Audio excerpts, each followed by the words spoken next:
So, 3, 2, 1. Hey guys, and welcome to another video on the channel. Today I wanted to talk to you about a topic that I haven't really discussed with many people since I've been back.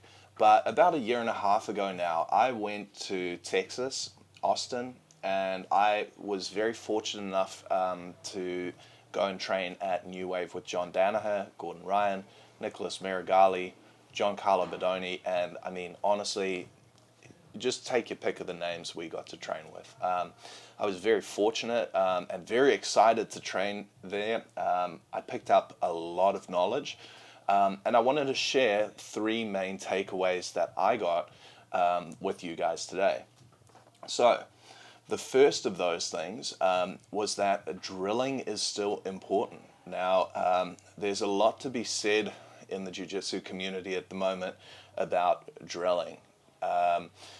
Whether it's by people who take the old ecological approach, by old school practitioners, competitors, and everything in between. Everyone seems to have an opinion on drilling, including myself. I've never really been that big a driller myself, often finding it boring or often getting distracted and taking it in my own direction. But one of the things that I noticed right off the bat when we were training at New Wave was just how focused people were during drilling. Now, this isn't your basic arm bars and triangles from guard or just stacking Toreando passes left and right for a half hour.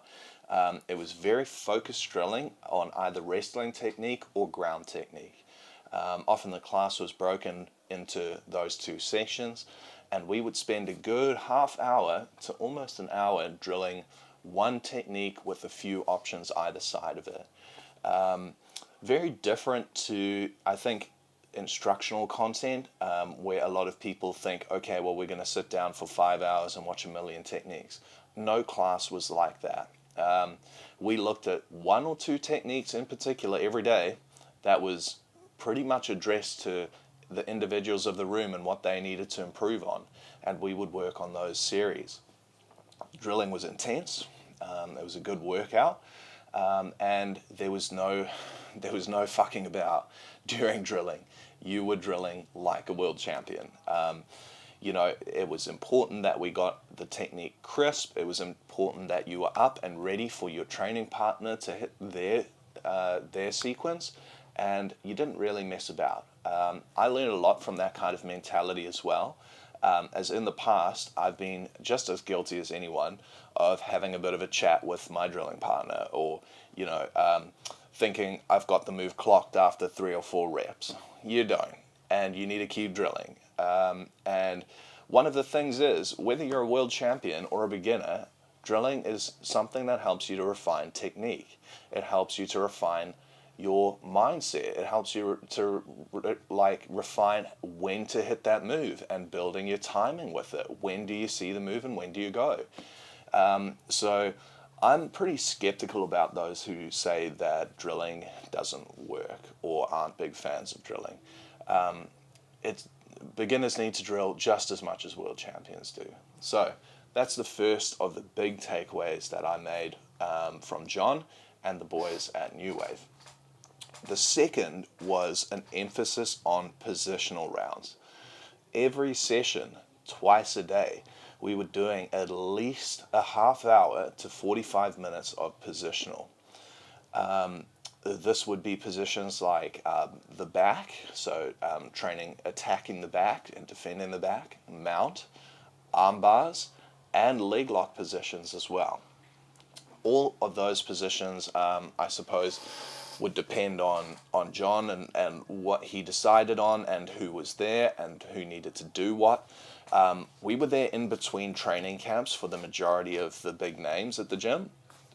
So what that meant was we were not doing those positional rounds for a specific rule set. With that said, however, back rounds and mount rounds were non-negotiables. Interspersed over the time that I was there, we did leg lock rounds and armbar rounds, but not to the same frequency. As you might know already, the back and mount are extremely dominant positions, and gaining time in those positions is crucial for anyone at any level. So one of the big things that I've implemented in my training and in my instruction is making sure that students are getting positional rounds in. Having familiarity and time in those positions is something that you cannot really afford to not be doing, whether you're going to compete or whether you're a hobbyist. As you see these days, those positions are becoming more and more effective at finishing a person from. And if you are just relying on getting to those positions during your open sparring sections or at open mats, you may go 6 months with only getting to those positions for X amount of minutes. That's not an acceptable or an optimal amount of time to be in such dominant positions. So adding positional rounds where you are going to be starting in those positions gives you an incremental amount of time more in those positions that is far more valuable. So consider that when you are trying to think about, oh, I need to get my 10,000 reps in or my 10,000 hours in a position. Spend your time a little bit more strategically doing some situational or positional rounds, and you will find massive gains very, very quickly. The third important thing that I learned while I was there was that a variation of round lengths is also extremely valuable. Not just in terms of your conditioning, but also in terms of the technique and your strategy and tactics. So one of the funniest things about the gym is that John has no timer. There's no music in the gym. So it's a quiet training room. All you hear is the occasional collision of a person's body with the mat, and mainly a lot of panting, a lot of breathing. With that said, you have no idea if you're not aware of where you are in relation to the length of a match. So outside of competition, which they weren't building up for any major competitions, super fights or ADCC at the time. When you vary the round length that you're training at, you will see different things coming out of your jiu-jitsu. Okay, you'll notice when you start to get tired. You're going to notice what preference of techniques you have. You're going to notice different looks from your training partners.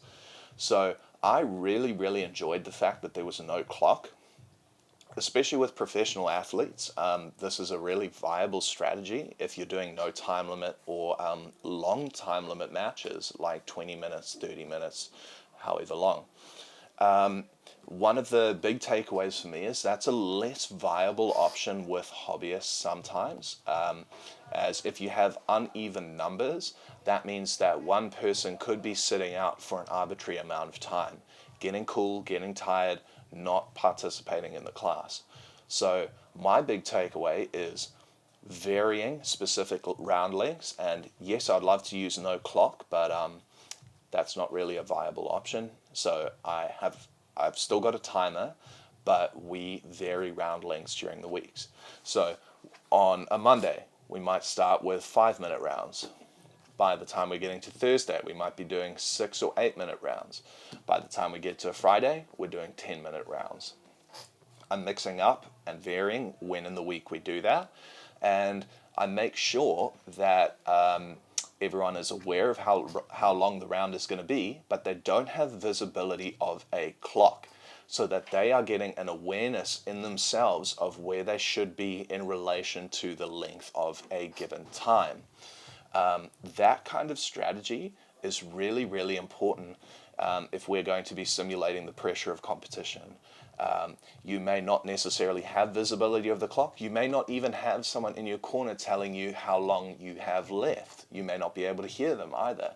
So those are some little things that I took away that I've found have had a really influential kind of impact on the way that I instruct a class or the way I structure my own training and my training partners.